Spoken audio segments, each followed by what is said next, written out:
Oi pessoal, nós já estamos no 7º episódio da nossa série Eventos Finais e o tema de hoje é Vida no Campo.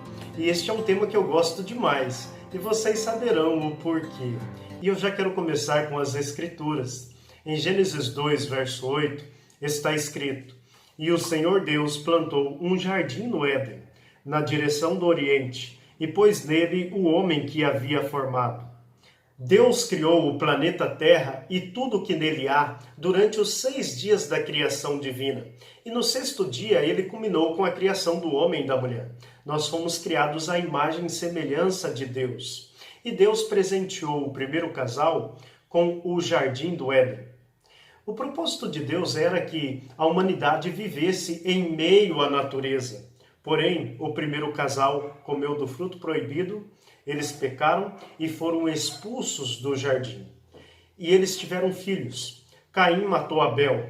Depois disso, Deus colocou um sinal nele, para que ele não fosse morto por outras pessoas. E Caim fundou a primeira cidade. O propósito divino era que a humanidade vivesse em meio à natureza. Mas a partir da fundação da primeira cidade, o propósito de Deus começou a ser modificado pelos homens. E hoje nós vivemos no século XXI. E segundo a ONU, 55% da população mundial vive na zona urbana. E aqui no Brasil, 84% da população mora na área urbana. E quando nós vamos para o espírito de profecia, nós lemos: tiremos os nossos filhos do cenário e dos sons da cidade, para longe do ruído de veículos, e sua mente se tornará mais saudável. Será mais fácil levar ao coração deles a verdade da palavra de Deus. O Senhor deseja que seu povo se mude para o campo, onde poderá se estabelecer na terra, cultivar as próprias frutas e verduras, e onde os filhos poderão estar em contato direto com as obras de Deus na natureza. Minha mensagem é: tirem as famílias das cidades. Acabamos de ler 2 indicações do Espírito de Profecia, recomendando que aquelas famílias que têm condições e que desejam viver uma vida mais simples e natural em meio à natureza, que se mudem para o campo, principalmente por causa da criação dos filhos, retirando eles um pouco da influência das cidades e dos maus que nós sabemos que existe. Nós sabemos que a nova geração é o foco direto de Satanás, porque ele sabe que a nova geração terá um papel fundamental nos últimos dias a desempenhar. Bom, agora eu quero falar para vocês porque eu gosto tanto deste tema. Eu nasci na cidade de Limeira, São Paulo, e lá vivi com os meus pais e com a minha irmã até os meus 7 anos de idade. Nós morávamos em um apartamento, no 13º andar de um prédio. E a vida era uma vida corrida, como a de qualquer cidade grande. E o meu pai trabalhava vendendo extintor.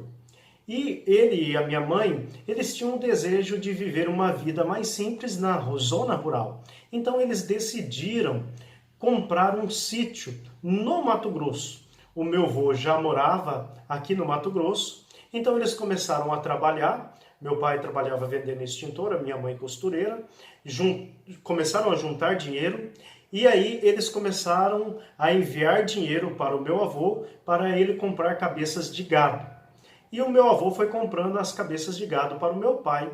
Então quando o meu pai chegou por volta de umas 250 cabeças de gado, ele e a minha mãe decidiram se mudar para o Mato Grosso. Venderam as coisas que eles tinham lá em Limeira, São Paulo, e chegando aqui eles compraram um sítio de 100 hectares.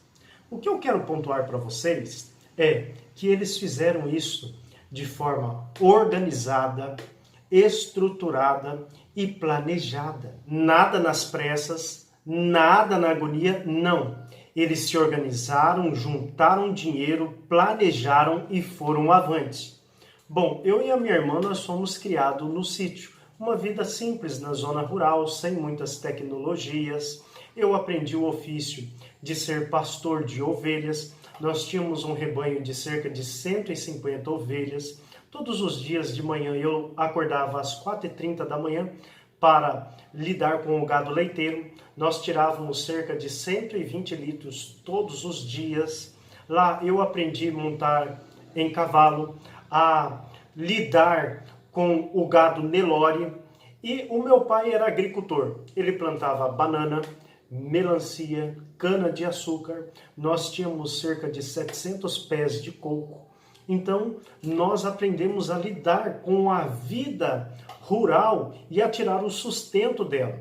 Nós morávamos no sítio e ele dava cerca de 12 quilômetros da cidade. Todos os dias, eu e a minha irmã, nós estudávamos na cidade. Nós tínhamos contato com a escola, com outras crianças, todos os dias. E nós éramos alunos dedicados.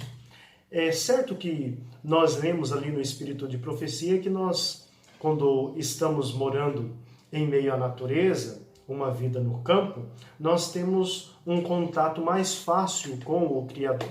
Isso está correto e isso é verdadeiro. Agora você pode estar perguntando, você que é da nova geração, adolescente, juvenil, jovem, que está aqui me ouvindo, mas e agora? Eu moro na cidade e eu não tenho condições de morar no campo. Eu não vou ter um relacionamento profundo com Deus? Claro que vai. Veja, José morava no Grande Egito e ele decidiu ser um servo fiel do Senhor. Daniel morava na Grande Babilônia, juntamente com seus 3 amigos, Sadraque, Mesaque e Abidnego. E eles decidiram firmemente a não se contaminarem com a cultura babilônica e não serem corrompidos pelos pecados ostentantes da Grande Babilônia. Então, você pode sim, morando em uma grande cidade ou na cidade pequena, ter um relacionamento com Deus. Basta você tomar esta decisão firmemente. Agora eu quero falar para vocês um pouquinho sobre vida no campo e fuga para o campo. E eu quero ler Lucas 21, do verso 20 ao verso 21.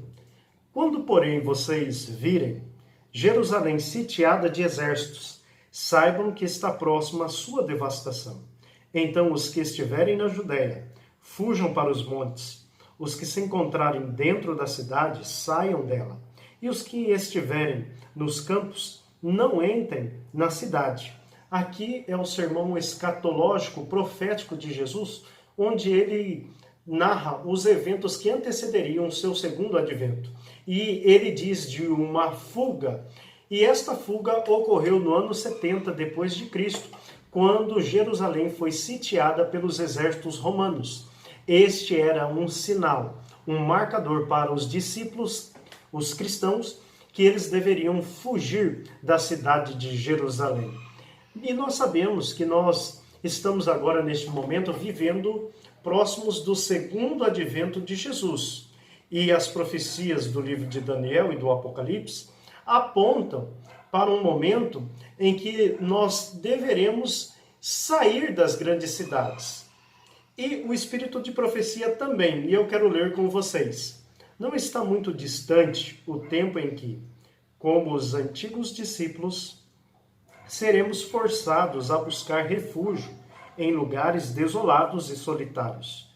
Como o cerco de Jerusalém pelos exércitos romanos era o sinal de fuga para os cristãos judeus, assim a pretensão de nossa nação de poder decretar obrigatório um dia de repouso papal será uma advertência para nós. Será então o momento de deixar as grandes cidades, passo preparatório ao sair das pequenas cidades, para habitações retiradas em lugares isolados entre as montanhas. Ou seja, assim como Jerusalém foi sitiada pelos exércitos romanos e aquilo ali foi um sinal para os discípulos que eles deveriam fugir da cidade de Jerusalém, da mesma forma, quando sair um decreto dominical nos Estados Unidos nós saberemos que é o momento de fugir das grandes cidades, indo para as pequenas cidades e, posteriormente, indo para os lugares mais isolados do planeta Terra, que são nos montes, nas montanhas, em meio à natureza, isolados. Eu quero que você agora analise o gráfico que vai aparecer na tela. Veja, hoje vivemos aguardando o batismo do Espírito Santo, a porção dobrada, chamada pela Bíblia de chuva serôdia. Após o batismo do Espírito Santo, sairemos para dar a última advertência ao mundo de que a vinda do nosso Senhor Jesus Cristo se aproxima. A igreja passará por uma sacudidura, muitos sairão da igreja, mas também muitos aceitarão a verdade e o apelo, sai dela, povo meu, de Apocalipse 18, verso 4. Então, em meio a este processo, que a igreja passará num futuro próximo, sairá nos Estados Unidos o decreto dominical, que aponta para o domingo como dia de repouso, e todos os países farão o mesmo decreto. Neste momento, é a hora de fugir das grandes cidades. Quando vermos o decreto dominical saindo nos Estados Unidos, haverá o fechamento da Porta da Graça. Antes do fechamento da Porta da Graça, haverá um tempo onde poderemos pregar e muitas pessoas aceitarão a Jesus. Depois do fechamento da Porta da Graça, haverá as 7 últimas pragas e o tempo da graça. Após o fechamento da Porta da Graça, haverá o decreto de morte, mas Deus livrará os seus. E então veremos Jesus vindo nas nuvens do céu, com poder e muita glória. Neste momento, a segunda vinda de Cristo se cumprirá e nós seremos salvos pela graça de Deus. Eu quero finalizar lendo um texto que se encontra escrito em Mensagens Escolhidas, volume 2. Cuidem para que não haja movimentos precipitados, nada se faça de maneira desordenada, para que não haja grande perda nem sacrifícios de propriedade, devido a discursos ardentes e impossíveis, que despertam um entusiasmo que não é segundo a vontade de Deus. Cuidem para que não haja movimentos precipitados. Devemos ter cuidado com certas interpretações sensacionalistas. E eu quero fazer um apelo para você. Estude as profecias do livro de Daniel e do livro do Apocalipse por si mesmo. E se você tiver alguma dúvida, procure o seu pastor, peça orientação para ele, para que ele possa te ajudar a compreender melhor as profecias do tempo do fim. E se você deseja, juntamente com a sua família, em adquirir um pedaço de terra, não há nenhum problema nisso, desde que você faça isso de forma organizada, planejada e estruturada. Junte o dinheiro e faça a realização deste sonho de vocês. Bom, eu espero que este vídeo tenha sido esclarecedor para vocês, que vocês possam ter compreendido que há marcadores, há sinais que apontam para as profecias do tempo do fim e que Deus está no controle da história e que o seu povo será salvo na segunda vinda de Jesus. Que Deus te abençoe e busque ao Senhor enquanto se pode achar,